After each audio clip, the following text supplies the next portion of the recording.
بسم اللہ الرحمن الرحیم۔ السلام علیکم عزیز ویورز، آپ سب کیسے ہیں؟ امید ہے کہ آپ سب خیریت سے ہوں گے۔ آج ہم پیراگراف کریں گے یا مضمون لکھیں گے جس کا عنوان ہے صفائی نصف ایمان ہے۔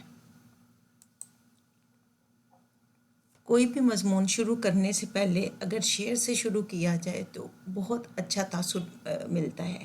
صفائی سے ہر چیز میں آئے جان، صفائی بڑھاتی ہے ہر شے کی شان۔ صفائی کی ہماری زندگی میں بہت اہمیت ہے۔ صاف ستھرا رہنے اور صفائی کے ساتھ زندگی بسر کرنے سے اللہ تعالیٰ بھی خوش ہوتا ہے۔ اسلام میں صفائی کو بہت اہمیت حاصل ہے۔ حضور صلی اللہ علیہ وآلہ وسلم نے فرمایا ہے صفائی نصف ایمان ہے۔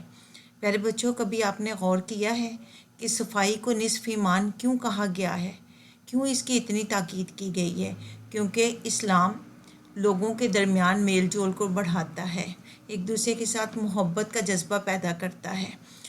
انسان قدرتی طور پر صاف چیزوں کو پسند کرتا ہے، اسی طرح عام لوگ بھی صاف ستھرے آدمی سے میل جول رکھنا پسند کرتے ہیں، گندے لوگوں سے کوئی بھی ملنا پسند نہیں کرتا۔